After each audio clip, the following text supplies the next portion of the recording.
A very good evening, everyone.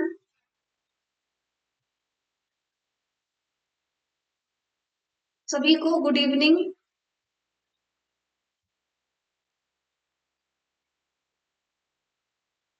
M I audible? Board clear दिख रहा है आपको? वीडियो क्लियर है? ऑडियो क्लियर है? एक बार कमेंट में लिख लीजिए। Okay, great, fine, let's start. ठीक है, तो कल हमने आर्टिकल 14 कंप्लीट कर लिया था। आर्टिकल 14 के बाद अब जो one of the most important articles है वो है आपका आर्टिकल 15। ठीक है, तो आर्टिकल 14 में हमने पढ़ा था राइट टू इक्वालिटी के बारे में। ये मैंने आपको प्रीवियस लेक्चर में भी बताया था और अभी भी बता रही हूँ कि article 14 in general right to equality की बात करता है।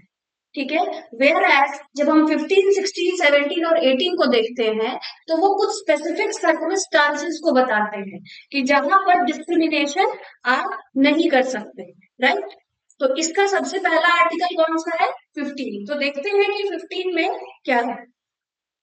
आर्टिकल 15 जब आप पढ़ते हैं तो आर्टिकल 15 रेस्ट्रिक्ट करता है किसी भी तरीके के डिस्क्रिमिनेशन को जो कि किस पे बेस्ड हो, इन 5 चीजों पे।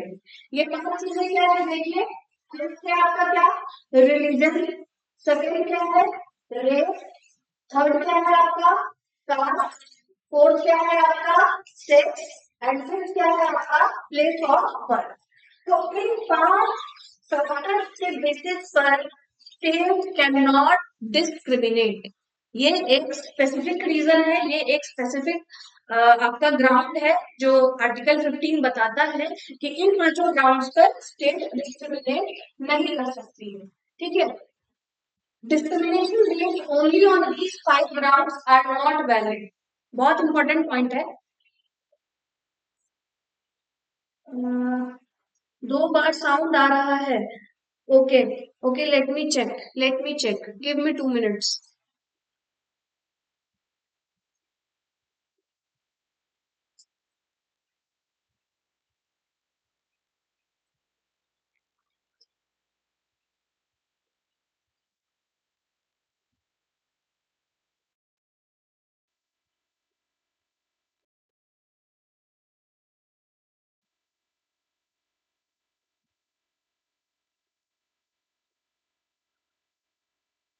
अभी आवाज ठीक है?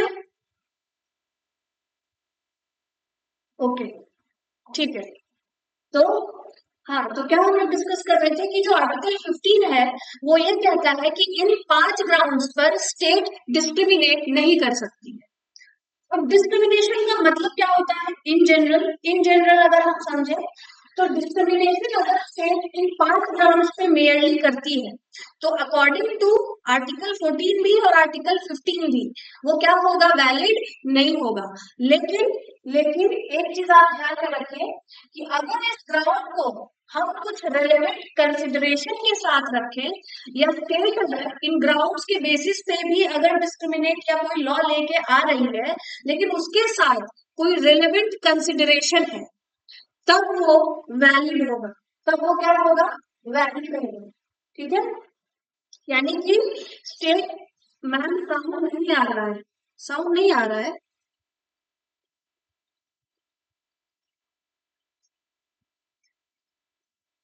हाँ, क्या हो गया यार?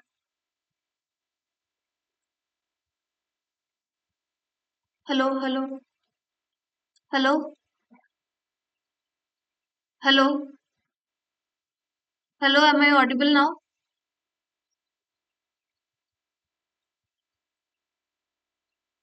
हेलो, अभी आ रही है आवाज? ओके, फाइन, अभी ठीक है। हेलो। हम्म, हम्म। नहीं, नहीं, नहीं, नहीं, कोई सेटिंग चेंज नहीं है, आवाज आ रही है। हम्म,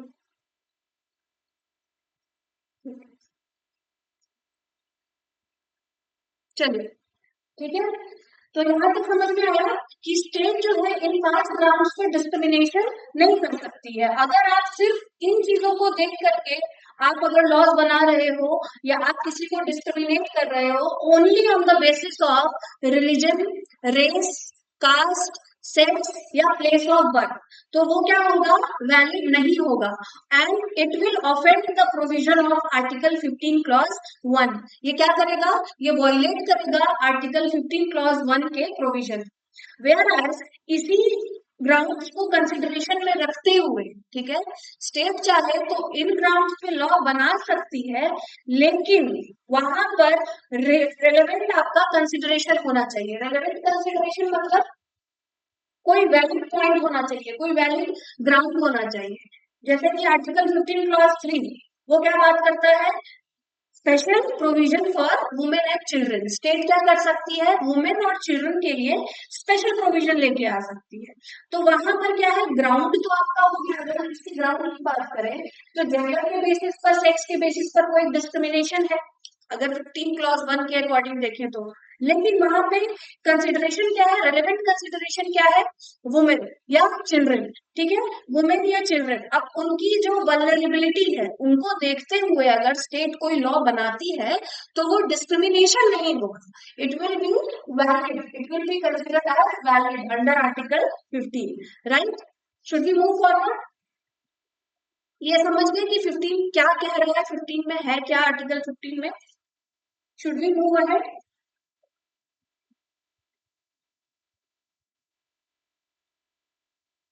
Yes or no? Should we move forward? Okay, right. Now, पहले मैं एक चीज आप लोगों को बता दूं कि हम लोग भी 15 आर्टिकल 15 में क्या क्या पढ़ने वाले हैं, ठीक है। तो सबसे पहले आप ये देख लो कि जो आर्टिकल 15 क्लॉज 1 है वो क्या बात करता है। आर्टिकल 15 क्लॉज 1 कहता है कि स्टेट जो है किसी को भी merely on the ground of religion, race, caste, sex and place of birth discriminate नहीं करेगी। स्टेट डिस्क्रिमिनेट नहीं करेगी।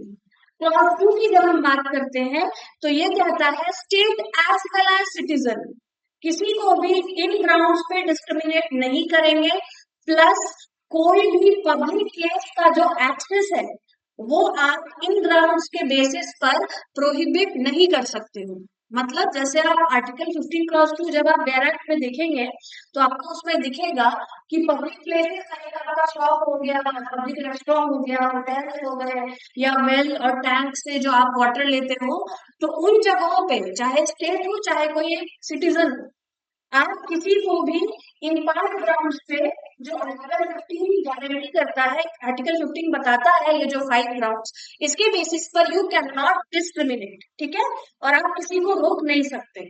थर्ड क्लॉज क्या कहता है, थर्ड, फोर्थ एंड फिफ्थ बहुत इंपॉर्टेंट है। बाकी जो सिक्स्थ है वो अभी रिसेंट 2019 में 103rd अमेंडमेंट एक्ट से ऐड किया गया है, उसके बारे में भी डिस्कस करेंगे। थर्ड क्या है, थर्ड कहता है, थर्ड क्लॉज बात करता है वुमेन और चिल्ड्रन के बारे में कि स्टेट जो है वो स्पेशल लॉज बना सकती है फॉर वुमेन एंड चिल्ड्रन, ठीक है, स्पेशल प्रोविजन बना सकती है स्टेट। फोर्थ क्लॉज क्या बात करता है, फोर्थ क्लॉज बात करता है socially and educationally backward classes, ठीक है, socially educationally backward classes, SC and ST, इन सब के लिए स्टेट क्या कर सकती है, स्पेशल प्रोविजन बना सकती है, राइट। स्टेट क्या है, make special provisions for socially and economically backward classes plus SC and ST, ठीक है। अब जब हम SC की बात करते हैं, social and economically backward class, तो कहीं भी आपको कॉन्स्टिट्यूशन में स्पेसिफिकली डिफाइन नहीं किया गया है, मतलब ये कॉन्स्टिट्यूशन के किसी भी आर्टिकल में आपको नहीं मिलेगा, लेकिन स्टेट क्या करती है, इसको टाइम टू टाइम नोटिफाई करती है। स्टेट, हर स्टेट अपने अकॉर्डिंग बैकवर्ड क्लास को नोटिफाई करती है कि कौन से लोग या कौन से पर्टिकुलर ग्रुप या क्लास के लोग बैकवर्ड क्लासेस में फॉल करेंगे। वेयर एज जब हम एसटी एसटी की बात करते हैं तो एसटी जो है आपका आर्टिकल 341 में स्पेसिफिकली बताया गया है और 342 में एसटी के बारे में बताया गया है, ठीक है। फिफ्थ क्लास जो है वो भी बात करता है एससी बीसी एससी और एसटी के बारे में। अब आप बोलोगे कि मैम फिर फोर्थ और फिफ्थ में डिफरेंस क्या है? अगर दोनों हमारे एससी बीसी एससी और एसटी की ही बात करते हैं तो what is the difference between class 4 and class 5? ठीक है, तो क्लास 4 बात करता है कि इन जनरल स्टेट जो है वो स्पेशल प्रोविजन बना सकती है for the socially economically backward class plus C and ST. Fifth class जो है वो आपका स्पेसिफिकली एजुकेशन इंस्टीट्यूशन की बात करता है। ठीक है, स्पेसिफिकली एजुकेशन इंस्टीट्यूशन में जो रिजर्वेशन दिया जाता है या एजुकेशन इंस्टीट्यूशन में एडमिशन के रिगार्डिंग स्पेशल प्रोविजन स्टेट बना सकती है for these socially economically backward classes ST and ST. ठीक है, यही डिफरेंस है फोर्थ और फिफ्थ में। और वो जो इंस्टीट्यूशन है एजुकेशनल इंस्टीट्यूशन, इससे कोई मतलब नहीं है कि वो गवर्नमेंट ही होना चाहिए। एजुकेशन इंस्टीट्यूशन कोई भी हो सकता है, चाहे वो गवर्नमेंट इंस्टीट्यूशन हो चाहे वो प्राइवेट इंस्टीट्यूशन हो। ठीक है, state can make loss for both of them, चाहे वो स्टेट एडेड हो मतलब स्टेट फंडेड हो या नहीं हो, that is not relevant, right. Now six class में हम क्या पढ़ेंगे? About EWS, economically weaker section. अभी ये बहुत ज्यादा अभी रिसेंट ऐड किया गया ये क्लॉज है। और इकोनॉमिकली वीकर सेक्शन जो है वो 103rd अमेंडमेंट एक्ट 2019 से ऐड किया गया है। 2019 103rd amendment act, please remember this amendment. Exam के पॉइंट ऑफ व्यू से it's very very very important. मैं फिर से रिपीट कर रही हूँ, जो ईडब्ल्यूएस है 15 क्लॉज 6 में जो ऐड किया गया है, इकोनॉमिकली वीकर सेक्शन के बारे में जो क्लॉज ऐड किया गया है वो 103rd अमेंडमेंट एक्ट 2019 से ऐड किया गया है and it is very important from exam point of view. ठीक है, ईडब्ल्यूएस का मतलब क्या है? Economically weaker section. तो इकोनॉमिकली वीकर सेक्शन के एडवांसमेंट के लिए ये क्लॉज को ऐड किया गया। अब इसमें कौन फॉलो करते हैं? तो इसमें जो फोर्थ और फिफ्थ में जिन लोगों को रिजर्वेशन ऑलरेडी मिल रहा है, जो लोग डिफाइंड है यानी एससी बीसी एसटी और एसटी, इन लोगों को छोड़ करके ये ईडब्ल्यूएस का जो क्राइटेरिया है वो बाकी लोग इसमें फॉलो करेंगे। और ईडब्ल्यूएस की रिजर्वेशन लिमिट क्या है, थ्रेशोल्ड लिमिट क्या है इसकी? 10%। ईडब्ल्यूएस को 10% रिजर्वेशन दिया गया। ठीक है, याद रखिएगा सबको, 103rd अमेंडमेंट एक्ट से ऐड किया गया है ये, आप लोग को याद रहेगा, इन द ईयर 2019। ठीक है,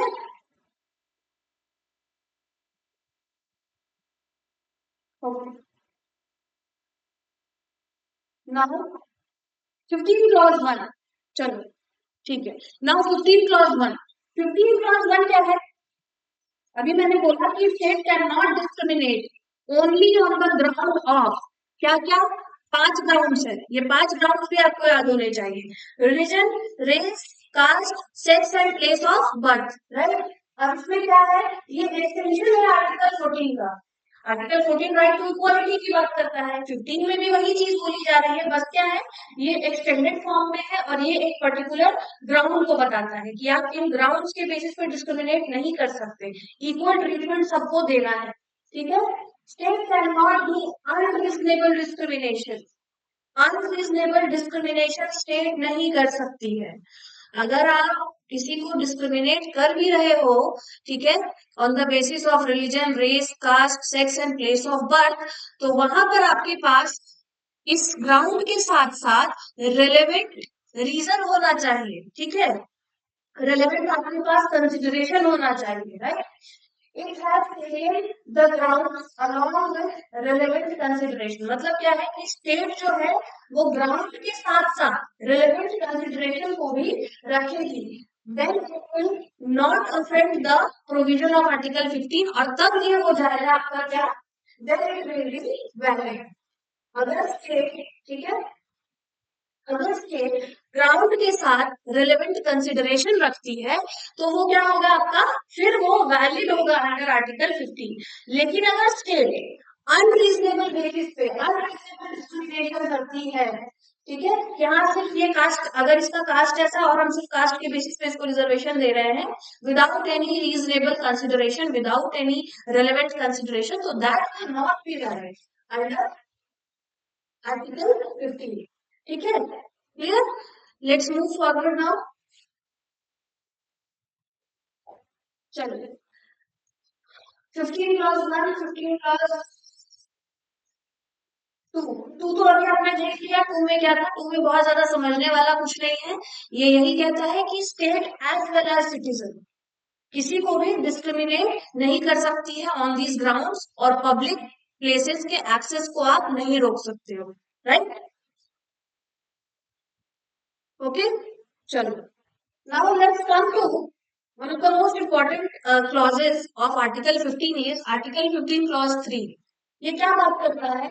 ठीक है, आर्टिकल 15 क्लॉज 3 क्या कह रहा है कि state has power to make special laws for women and children. State क्या कर सकती है? वुमेन और चिल्ड्रन के लिए स्पेशल लॉज बना सकती है। ठीक है, special provision for women and children. अच्छा एक बात बताओ, अब आप बोलोगे कि मैम अगर वुमेन और चिल्ड्रन के लिए लॉज बनाया जा रहा है तो it is a sort of discrimination. लेकिन लेकिन डिस्क्रिमिनेशन का एक्चुअल मीनिंग क्या है? डिस्क्रिमिनेशन का मतलब होता है कि जब आप कोई ऐसी चीज कर रहे हो या आप कोई ऐसा लेजिस्लेशन, ऐसा कोई क्लासिफिकेशन, ऐसा कोई कैटेगराइजेशन कर रहे हो जिससे एक ग्रुप को तो फायदा हो रहा है बट दूसरे को उससे नुकसान हो रहा है इन अ नेगेटिव मैनर, तो दैट इज डिस्क्रिमिनेशन। लेकिन हम लोग यहाँ पर क्या बात कर रहे हैं? पॉजिटिव डिस्क्रिमिनेशन की बात कर रहे हैं। ठीक है, पॉजिटिव डिस्क्रिमिनेशन क्यों होता है? पॉजिटिव डिस्क्रिमिनेशन किया जाता है एडवांसमेंट के लिए, अपलिफ्टमेंट के लिए। तो जो यहाँ पर वुमेन एंड चिल्ड्रन है उनके एडवांसमेंट और उनके अपलिफ्टमेंट के लिए जो स्टेट लॉज बना रही है वो डिस्क्रिमिनेशन नहीं होगा। वो क्या होगा? उसको हम लोग एक पॉजिटिव डिस्क्रिमिनेशन की तरह देखेंगे। इसीलिए यहाँ पे लिखा है मैंने कि आर्टिकल 15 प्रमोट करता है पॉजिटिव डिस्क्रिमिनेशन। ठीक है, या फिर आप बोल सकते हो फेवरेबल डिस्टिंक्शन, कि अगर आप किसी को डिस्टिंक्ट भी कर रहे हो, अगर आप किसी को एक पर्टिकुलर क्लास को अगर आप अलग कर रहे हो और उनको कैटेगराइज करके आप कुछ लॉ बना रहे हो तो वो एक फेवरेबल डिस्टिंक्शन होना चाहिए। ठीक है, वहां पर एडवांसमेंट की बात होनी चाहिए, अपलिफ्टमेंट की बात होनी चाहिए। ठीक है, और ये क्यों किया जाता है? पॉजिटिव डिस्क्रिमिनेशन क्यों किया जाता है? इक्वालिटी में हमने पढ़ा था कि इक्वल ट्रीटमेंट तभी होगा ना जब सर्कमस्टांसेस इक्वल नहीं है, लेकिन आप लोगों को क्या कर रहे हो? इक्वल सर्कमस्टांसेस में ला रहे हो and then you are applying the law, right? तो यही एक असली इक्वालिटी को डिफाइन करता है और यही एक जस्ट वे है। ठीक है, तो इसीलिए आर्टिकल 15 जो है वो पॉजिटिव डिस्क्रिमिनेशन की बात करता है, और जो स्पेसिफिक ग्रुप के लोग हैं, ठीक है, उनको क्या करने के लिए? प्रोटेक्ट करने के लिए, प्रमोट करने के लिए स्टेट क्या करती है? फेवरेबल डिस्टिंक्शन करती है। अब फेवरेबल डिस्टिंक्शन का मतलब आप और थोड़ा अच्छे से समझो। ठीक है, फेवरेबल डिस्टिंक्शन का मतलब, यार आवाज आ रहा है आपका?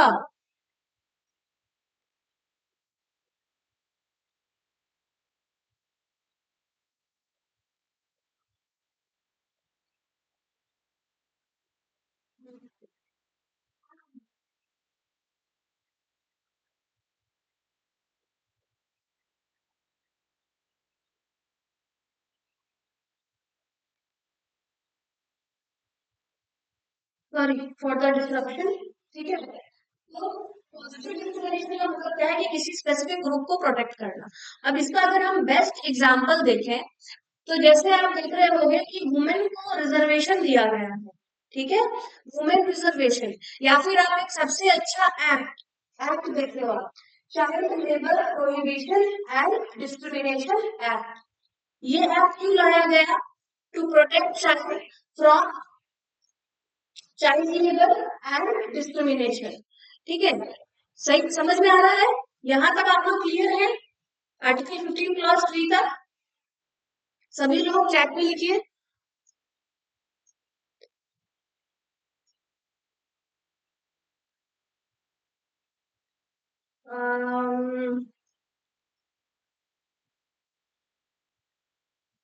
चैट में, हाँ ठीक है, लिखिए चैट में।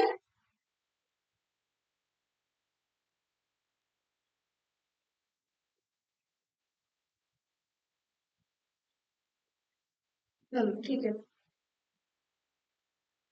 15 क्या कर रहा है, प्रमोट कर रहा है। ये समझ में आ गया कि डिस्क्रिमिनेशन का वैसे तो नेगेटिव सेंस है कि अगर आप डिस्क्रिमिनेट कर रहे हैं, ठीक है, विदाउट एनी फेवरेबल डिस्टिंक्शन, तो वो एक नेगेटिव सेंस चला जाएगा। ये जो डिस्क्रिमिनेशन है, इसका एक्चुअल सेंस आपका नेगेटिव है, ठीक है। लेकिन आर्टिकल 15 जो है वो प्रमोट करता है पॉजिटिव डिस्क्रिमिनेशन। मतलब कि अगर आप डिस्क्रिमिनेट कर रहे हो तो उससे किसी क्लास का, किसी पर्टिकुलर ग्रुप का एडवांसमेंट हो रहा है, या आप उसको प्रोटेक्ट कर रहे हो, या आप उसको अपलिफ्ट कर रहे हो, then it is positive discrimination and it is allowed and it is permitted under article 15। ठीक है, लेट्स मूव फॉरवर्ड। 15 क्लॉज 4। अब आते हैं हम लोग 15 क्लॉज 4 पे। 15 क्लॉज 4 के बारे में मैंने अभी आपको बताया था कि जो 15 क्लॉज 4 है वो कहाँ से ऐड किया गया है। 15 क्लॉज 4 ऐड किया गया है फर्स्ट अमेंडमेंट एक्ट 1951 से। और ये क्यों लाया गया, फर्स्ट अमेंडमेंट एक्ट क्यों लाया गया, इसके पीछे कुछ रीजन होगा, कुछ रीजन रहा होगा व्हाई इट वाज इंसर्टेड। तो पहले तो हम लोग ये समझ लेते हैं कि 15 क्लॉज 4 जो है वो ये बात करता है कि स्टेट जो है वो स्पेशल प्रोविजन बना सकती है for socially and economically backward classes, एससीज एंड एसटीज। ठीक है, स्टेट इनके लिए स्पेशल प्रोविजन बना सकती है। अब ये आया कहां से, तो देखो आर्टिकल 15 क्लॉज 4 के इंसर्ट होने से पहले जो हमारा डीपीएसपी है, directive principle of state policies, ठीक है, आर्टिकल 46 ऑफ डीपीएसपी को ध्यान में रखते हुए, अब ये केस देखिए, state of Madras versus Champakam Dorairajan, ये बहुत इंपॉर्टेंट केस है। आर्टिकल 15 क्लास 4 का, state of Madras versus Champakam Dorairajan. इससे क्या हुआ, मद्रास गवर्नमेंट आर्टिकल 46 जो कि डीपीएसपी है, डीपीएसपी क्या होता है, directive principles of state policies. ठीक है, इट इज, ये मतलब मैंडेटरी नहीं होता है कि स्टेट को करना ही है, बट ये एक डायरेक्शन होता है स्टेट के लिए कि आप स्टेट को अच्छा करने के लिए, वेलफेयर ऑफ स्टेट के लिए आप इन चीजों को फॉलो अप करो और इस चीज को आप अप्लाई करो। तो आर्टिकल 46 को ध्यान में रखते हुए मद्रास गवर्नमेंट ने क्या किया, सीट को रिजर्व कर दिया on the basis of religion, race and caste. अभी तक आर्टिकल 50 कास्ट को नहीं आया है, ठीक है। अभी तक ये जो जो केस हुआ है 1951 का केस है, आप याद रखिएगा, ये भी 1951 का केस है, ठीक है। और अभी तक आर्टिकल 15 क्लॉज 4 का इंसर्शन नहीं हुआ है। ये केस में क्या हुआ, मद्रास गवर्नमेंट डीपीएसपी के प्रोविजन को ध्यान में रखते हुए ये रिजर्वेशन ऑफ सीट को लेके आती है और मेडिकल कॉलेजेस और इंजीनियरिंग कॉलेजेस में सीट को रिजर्व करती है on the basis of religion, race and caste. ठीक है, सुप्रीम कोर्ट ने क्या किया, सुप्रीम कोर्ट ने गवर्नमेंट ऑर्डर को स्ट्रक डाउन कर दिया, ये बोलते हुए कि आप जो ये रिजर्वेशन दे रहे हो, ये 15 क्लॉज 1 को क्या कर रहा है, ऑफेंड कर रहा है। 15 क्लॉज 1 क्या कहता है कि आप डिस्क्रिमिनेट नहीं कर सकते ऑन दीज ग्राउंड, ठीक है। लेकिन आप क्या कर रहे हो, आप इन्हीं के ग्राउंड पे क्या कर रहे हो, रिजर्वेशन दे रहे हो, आप डिस्क्रिमिनेशन कर रहे हो, तो it is offending article 15 clause 1। तो सुप्रीम कोर्ट ने इससे क्या किया, इनको स्ट्रक डाउन कर दिया। क्यों, क्या बोलते हुए कि ये डिस्क्रिमिनेटरी है अंडर आर्टिकल 15 क्लॉज 1। ठीक है, और सुप्रीम कोर्ट ने ये भी कहा कि directive principle of state policy जो है वो तो सिर्फ स्टेट के लिए डायरेक्शन है, वो मैंडेटरी नहीं है। इसीलिए डीपीएसपी कभी भी ओवरराइड नहीं कर सकती है फंडामेंटल राइट को, जो कि हमारा पार्ट 3 में दिया गया है। ठीक है, पार्ट 3 को कभी भी डीपीएसपी ओवरराइड नहीं कर सकती। तो इस वजह से सुप्रीम कोर्ट ने क्या किया, जो ये गवर्नमेंट ऑर्डर था इसको नलीफाई कर दिया, इसको स्ट्रक डाउन कर दिया, और जो भी ये रिजर्वेशन दिया गया था इसको हटा दिया। बट जैसे ही ये केस हुआ उसके बाद क्या हुआ, अमेंडमेंट एक्ट आया इन द ईयर 1951, और ये अमेंडमेंट एक्ट था जिसने इस केस के जजमेंट को नलीफाई कर दिया।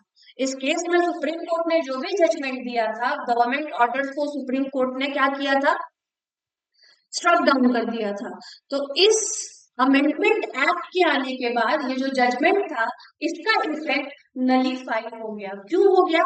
क्योंकि फर्स्ट अमेंडमेंट एक्ट ने ये ऐड कर दिया 15 क्लॉज 4 में कि स्टेट जो है वो क्या कर सकती है, स्पेशल प्रोविजन बना सकती है for SCBC, ST and ST. तो अब जो ये वाला क्राइटेरिया था रिलीजन रेस कास्ट वाला, ये सारा क्या हो गया, हट गया। यानी कि जो हमारा जो अभी तक डिस्क्रिमिनेटरी लग रहा था, अब वो वैलिड हो गया। Now it is valid under article 15 clause 4। यहां तक सभी लोग क्लियर है? सबको अच्छे से समझ में आया? Till here?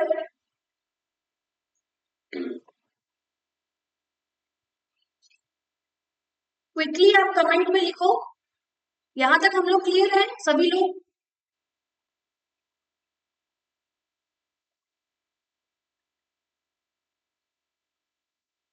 ठीक है, ओके, फाइन।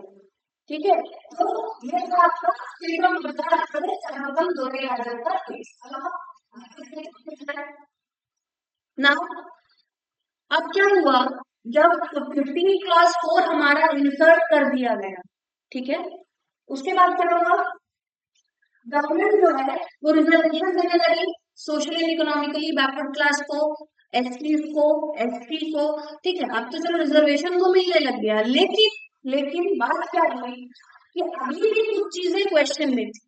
जैसे कि आप कैसे डिटरमाइन करोगे कि कोई class socially and economically backward है, सोशली एंड एजुकेशनली बैकवर्ड है, उसको आप कैसे डिटरमाइन करोगे? ठीक है, तो इसी को समझने के लिए आपका बहुत ही इंपॉर्टेंट केस है। और इस केस में क्या किया गया, इस केस में ये देखा गया कि भाई बैकवर्ड क्लास को आप कैसे डिटरमाइन कर रहे हो। अगर आप बैकवर्ड क्लास को डिटरमाइन कर रहे हो तो गवर्नमेंट सिर्फ कास्ट के बेसिस पर क्यों जा रही है? ठीक है, बैकवर्ड क्लास को डिटरमाइन करने के लिए स्टेट को क्या क्या कंसिडर करना चाहिए? सबसे पहले आपकी सोशल एंड एजुकेशनल बैकवर्डनेस क्या है, ये एमआर बालाजी के केस में बोला गया। जो मैं ये तीनों पॉइंट्स बोल रही हूँ, ध्यान से सुनिएगा। इस केस में ये बोला गया कि 15 क्लास 4 के अंदर स्टेट अगर सोशली इकोनॉमिकली बैकवर्ड क्लासेस को रिजर्वेशन दे रही है, तो कैसे डिटरमाइन हो रहा है कि कौन है सोशली एंड इकोनॉमिकली बैकवर्ड, कौन है सोशली इकोनॉमिकली बैकवर्ड। तो उसके लिए MR Balaji versus state of Mysore का केस हुआ, और इसमें क्या बोला गया कि स्टेट जब डिटरमाइन करती है social and economically backward class को, तो वहां पर आप ये देखोगे कि सोशल के साथ साथ एजुकेशनली कोई किसकी बैकवर्डनेस क्या है।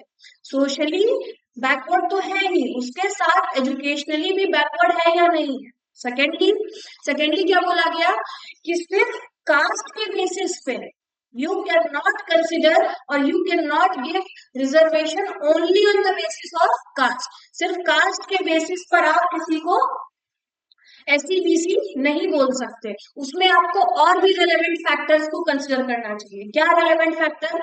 जैसे आपका पॉवर्टी हो गया, आपका बिजनेस क्या है, मतलब एक्सेट्रा एक्सेट्रा।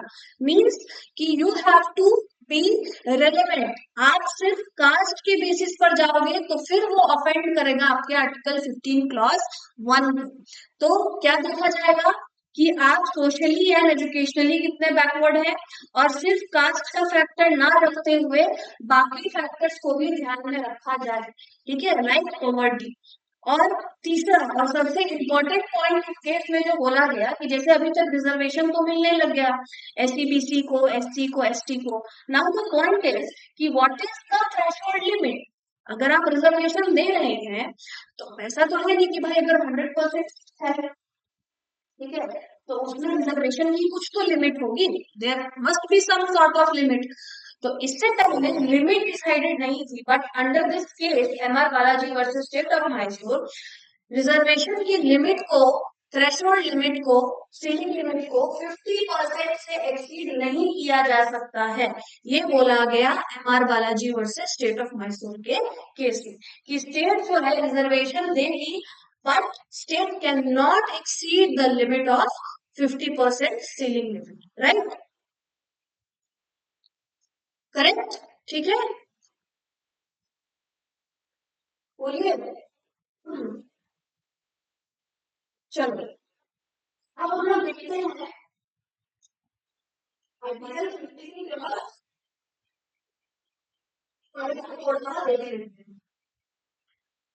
15 क्लॉज 4 हम लोग समझ गए, ठीक है। 15 क्लॉज 5 भी क्या था, ये आपका 93rd अमेंडमेंट एक्ट से ऐड किया गया था, ठीक है। 15 क्लॉज 93rd अमेंडमेंट एक्ट से ऐड किया गया था और इस क्लॉज में क्या बोला गया कि स्टेट जो है वो लॉज बना सकती है इसके लिए SC BC plus ST plus SC कब बना सकती है, कौन से केस में, फॉर एजुकेशनल इंस्टीट्यूशन है, admission to admission to admission to educational institution, ठीक है। एजुकेशन टू एजुकेशनल इंस्टीट्यूशन, ठीक है। और उनके एडवांसमेंट, सॉरी, तो 93rd अमेंडमेंट एक्ट से एससी एसटी एंड एसटी को एसटी में स्टेट क्या कर सकती है, लॉज बना सकती है, ठीक है। यहाँ तक समझ गए। 15 क्लॉज 5 ये है आपका, और सिमिलर वे में आपका 15 क्लॉज 6 है जो बात करता है ईडब्ल्यूएस के बारे में, इकोनॉमिकली वीकर सेक्शन के बारे में। 103rd अमेंडमेंट एक्ट से ऐड किया गया था, ये भी मैं यहाँ पर लिख देती हूँ।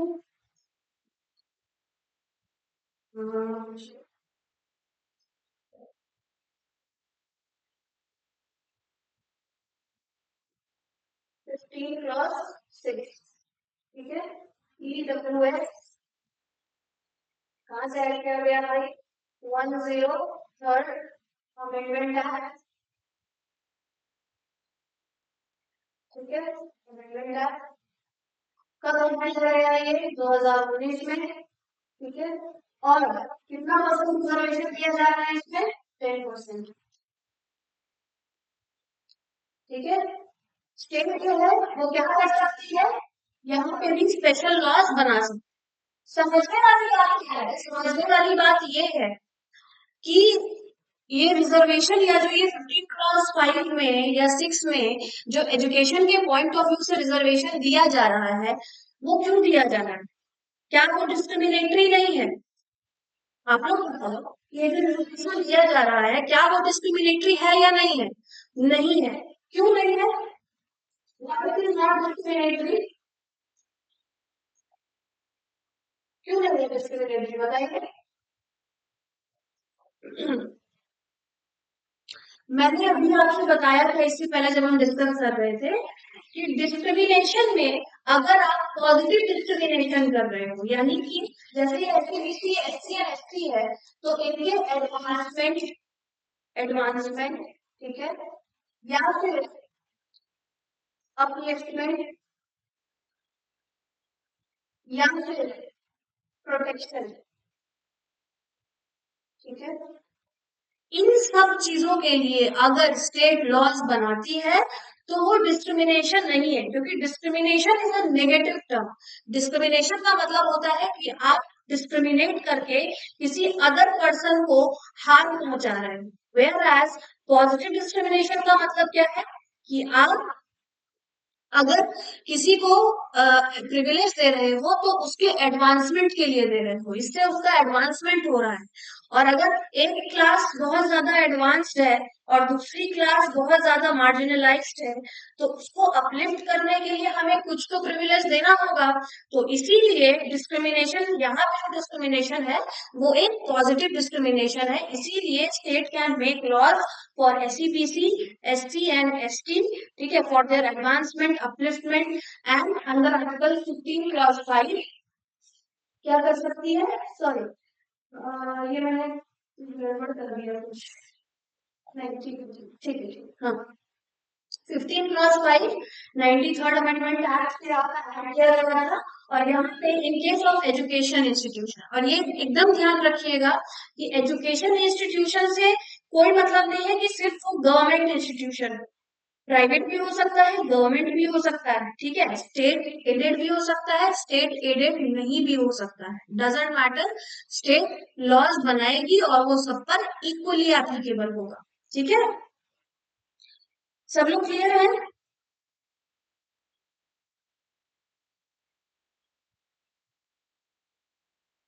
Are we clear?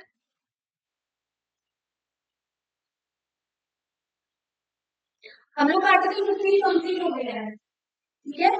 We are done with article 15। अगर किसी को कोई भी डाउट है फिलहाल तो आप कमेंट सेक्शन में लिख के बताइए।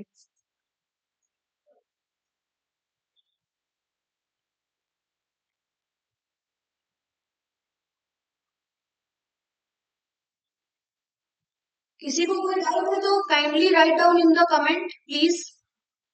If anyone is having any sort of doubt आप कमेंट में लिख दो।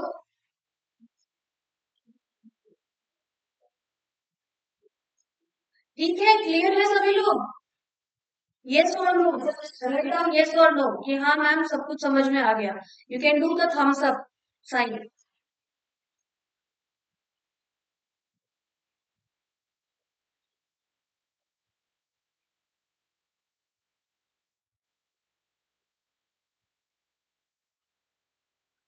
ठीक है, तो आर्टिकल 15 हम लोगों का कंप्लीट हो गया है एंड आई होप आप लोगों को अच्छे से समझ में आया होगा article 15।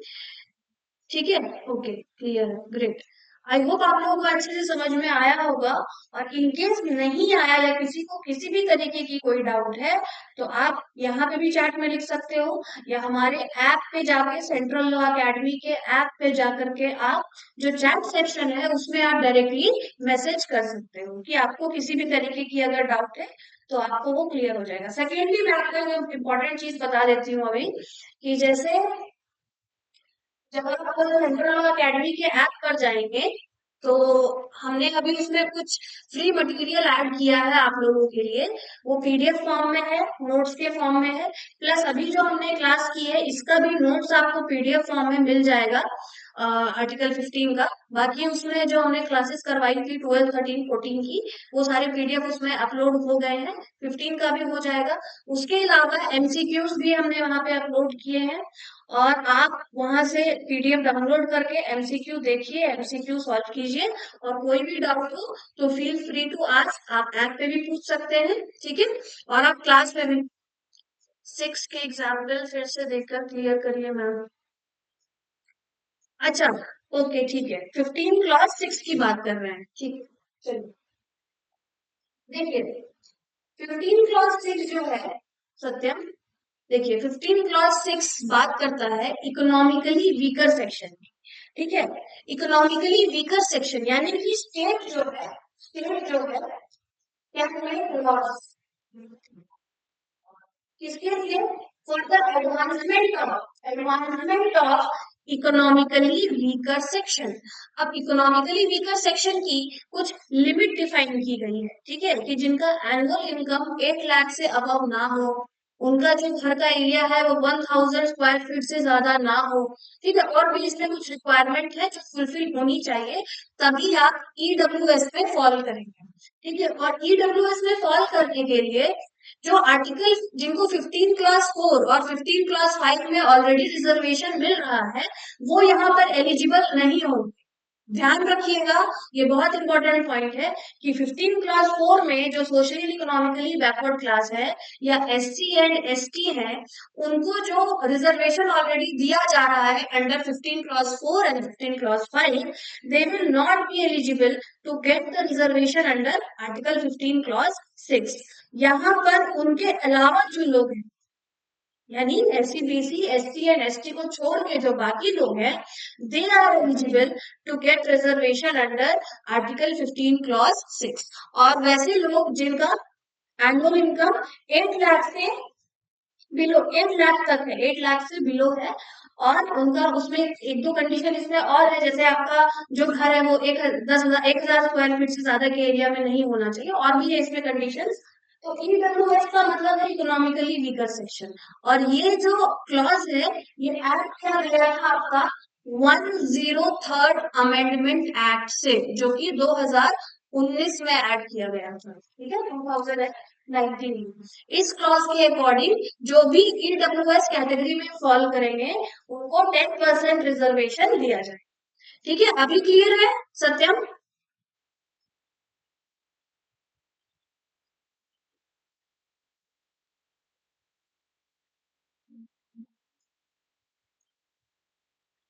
Is it clear now?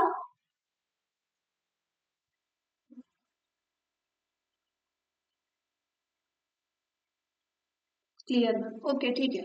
ठीक है, तो आप लोग ठीक है, आप लोग ऐप पे भी जाके देखिएगा। 15 हम लोगों का कंप्लीट हो गया है, इसका जो पीडीएफ फॉर्म में नोट्स है वो आपको ऐप पे मिल जाएगा। प्लस जो भी एमसीक्यूज है, जो भी नोट्स है, सब कुछ ऐप पे अपलोड हो चुका है, और डेली क्लासेस का जो भी नोट्स होगा सब आपको ऐप पे मिलेगा। ठीक है, तो अभी से अब आप लोग सभी लोग ऐप पे एक्टिव रहिएगा, और किसी भी तरीके का कोई भी डाउट हो तो ऐप भी आप वहां पे मैसेज में डाल सकते हैं। आपके पास ऑप्शन है, डायरेक्ट आप सेंट्रल लॉ अकेडमी में मैसेज कर सकते हो।